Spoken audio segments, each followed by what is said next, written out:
हरे कृष्ण प्रिय भक्तों, आज हम श्रीमद् भगवद गीता के तीसरे अध्याय के 5वें श्लोक का पाठ करने वाले हैं। आइए आज का पाठ प्रारंभ करते हैं भगवान का ध्यान करते हुए।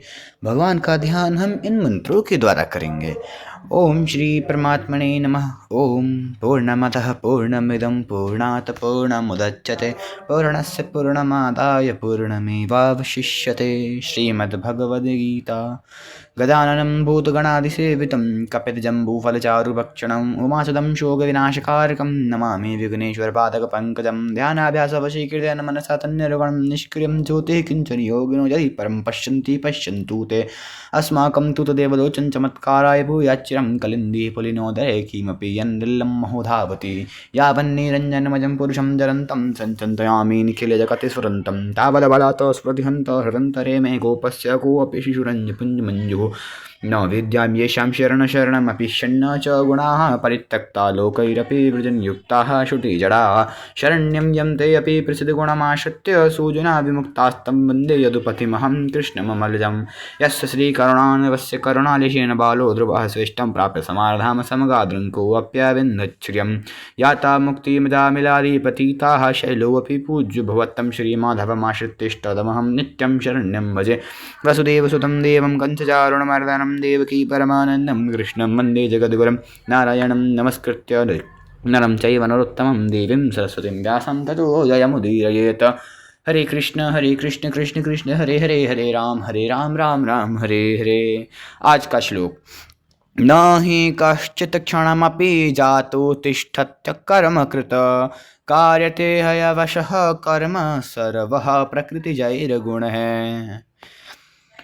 इस श्लोक का शब्दार्थ कश्चित कोई, ही भी मनुष्य, जातु किसी भी अवस्था में, क्षणम क्षण मात्र, अपि भी अकर्मकृत कर्म किए बिना, न नहीं तिष्ठति रह सकता, ही क्योंकि अवशः प्रकृति के परवश हुए, सर्वः सब प्राणियों से, प्रकृतिजन्य गुण है गुण, कर्म कर्म कार्यते करवा लेते हैं।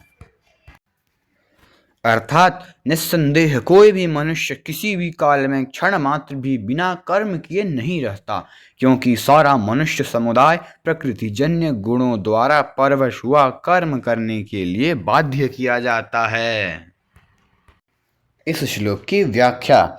न हि कश्चित् क्षणमपि जातु तिष्ठत्य कर्मकृत। कर्म योग, ज्ञान योग और भक्ति योग किसी भी मार्ग में साधक कर्म किए बिना नहीं रह सकता। यहाँ कश्चित्, क्षणम और जातु ये तीन विलक्षण पद हैं। इनमें कश्चित् पद का प्रयोग करके भगवान कहते हैं कि कोई भी मनुष्य कर्म किए बिना नहीं रहता, चाहे वह ज्ञानी हो या अज्ञानी। यद्यपि ज्ञानी का अपने कहलाने वाले शरीर के साथ कोई संबंध नहीं रहता, तथापि उसके कहलाने वाले शरीर से भी हरदम क्रिया होती रहती है। क्षणम पद का प्रयोग करके भगवान कहते हैं कि यद्यपि मनुष्य मैं हरदम कर्म करता हूँ ऐसा नहीं मानता, तथापि जब तक वह शरीर के साथ अपना संबंध मानता है तब तक वह एक क्षण के लिए भी कर्म किए बिना नहीं रहता। जातु पद का प्रयोग करके भगवान यह कहते हैं कि जागृत, स्वप्न, सुषुप्ति, मूर्छा आदि किसी भी अवस्था में मनुष्य कर्म किए बिना नहीं रह सकता। इसका कारण भगवान इसी श्लोक के उत्तरार्ध में अवशः पद से बताते हैं कि प्रकृति के परवश होने के कारण उसे कर्म करने ही पड़ते हैं।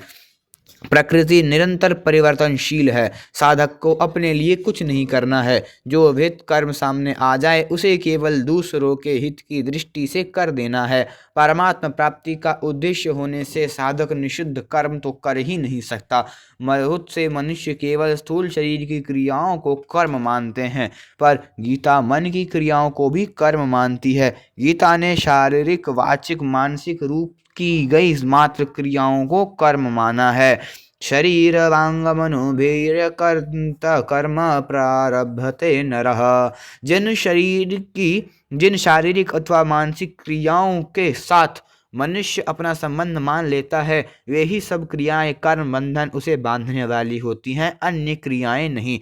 मनुष्यों की एक ऐसी धारणा बनी हुई है जिसके अनुसार वे बच्चों का पालन पोषण तथा आजीविका, व्यापार, नौकरी, अध्यापन आदि को ही कर्म मानते हैं और इसके अतिरिक्त खाना पीना, सोना, बैठना, चिंतन करना आदि को कर्म नहीं मानते। इसी कारण कई मनुष्य व्यापार आदि कर्मों को छोड़कर ऐसा मान लेते हैं कि मैं कर्म नहीं कर रहा हूँ, परंतु यह उनकी भारी भूल है। शरीर निर्वाह संबंधी स्थूल शारीरिक क्रियाएं, नींद, चिंतन आदि सूक्ष्म शारीरिक क्रियाएं और समाधि आदि कारण शरीर की क्रियाएं, ये सब कर्म ही है। जब तक शरीर में अहमता ममता है तब तक शरीर से होने वाली मात्र क्रियाएं कर्म हैं। कारण कि शरीर प्रकृति का कार्य है और प्रकृति कभी अक्रिय नहीं होता। अतः शरीर में अहमता ममता रहते हुए कोई भी मनुष्य किसी भी अवस्था में क्षण मात्र भी कर्म किए बिना नहीं रह सकता, चाहे वह अवस्था प्रकृति की हो या निवृत्ति की। कार्यते हयवशः कर्म सर्वः प्रकृति जैर गुण है। प्रकृति जन्य गुण प्रकृति के परवश हुए प्राणियों से कर्म कराते हैं। परवश होने पर प्रकृति के गुणों द्वारा कर्म कराए जाते हैं, क्योंकि प्रकृति एवं उसके गुण निरंतर क्रियाशील हैं। 27वें और 13वें अध्याय का 39वां श्लोक, जिसमें यह बात स्पष्ट किया गया है। यद्यपि आत्मा स्वयं अक्रिय, असंग, अविनाशी, निर्विकार तथा निर्लिप्त है, तथापि जब तक वह प्रकृति और उसके कार्य स्थूल, सूक्ष्म और कारण शरीर में किसी भी शरीर के साथ अपना संबंध मानकर उससे सुख चाहता है, तब तक वह प्रकृति के परवश रहता है। इसी परवशता को यहाँ अवशः पद से कहा गया है। 9वें अध्याय के 8वें श्लोक में और 8वें अध्याय के 19वें श्लोक में भी प्रकृति के साथ संबंध मानने से परवश हुए जीव के द्वारा कर्म करने की बात कही गई है। स्वभाव बनता है वृत्तियों से, वृत्तियां बनती है गुणों से और गुण पैदा होते हैं प्रकृति से। अतः चाहे स्वभाव के परवश कहो, चाहे गुणों के परवश कहो और चाहे प्रकृति के परवश कहो, एक ही बात है। वास्तव में सबके मूल प्रकृति जन्य पदार्थों की परवशता ही है। इसी परवशता से सभी परवशताएं पैदा होती हैं। अतः प्रकृति जन्य पदार्थों की परवशता को ही कहीं काल की, कहीं स्वभाव की, कहीं कर्म की और कहीं गुणों की परवशता कह दिया है।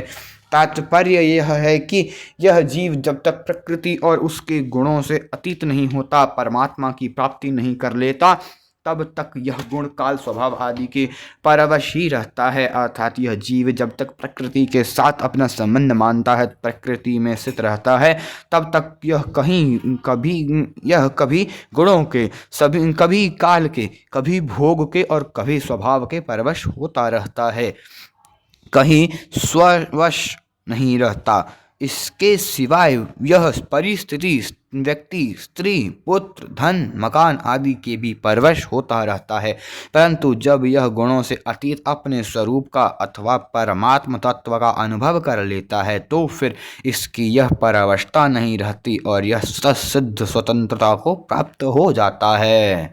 इस श्लोक की विशेष बात, प्रकृति की सक्रिय अर्थात स्थूल और अक्रिय अर्थात सूक्ष्म दो अवस्थाएं होती हैं। जैसे कार्य करना सक्रिय अवस्था है और कार्य न करना, निद्रा आदि अक्रिय अवस्था। वास्तव में अक्रिय अवस्था में भी प्रकृति अक्रिय नहीं रहती, प्रत्युत उसमें सूक्ष्म रूप से सक्रियता रहती है। जैसे किसी सोए हुए मनुष्य को जागने के समय से पूर्व ही जगा देने पर वह कहता है कि मुझे कच्ची नींद में जगा दिया। इससे यह सिद्ध हुआ कि नींद की अक्रिय अवस्था में भी नींद के पकने की क्रिया हो रही थी।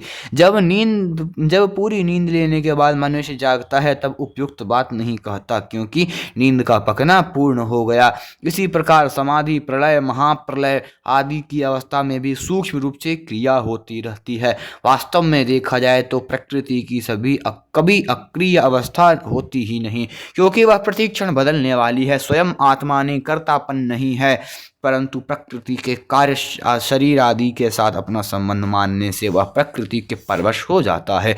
इसी परवशता के कारण स्वयं अकर्ता होते हुए भी वह अपने को कर्ता मानता रहता है। वस्तुतः आत्मा में कोई भी परिवर्तन रूप क्रिया नहीं होती। जैसे प्रकृति द्वारा समस्त सृष्टि की क्रियाएं स्वाभाविक रूप से हो रही हैं, ऐसे ही उसके द्वारा बालकपन, जवानी आदि अवस्थाएं और भोजन का पाचन, श्वासों का आवागमन आदि क्रियाएं एवं इसी प्रकार देखना, सुनना आदि क्रियाएं भी स्वाभाविक रूप से हो रही है। परंतु जीवात्मा कुछ क्रियाओं को अपने को कर्ता मानकर बंध जाता है।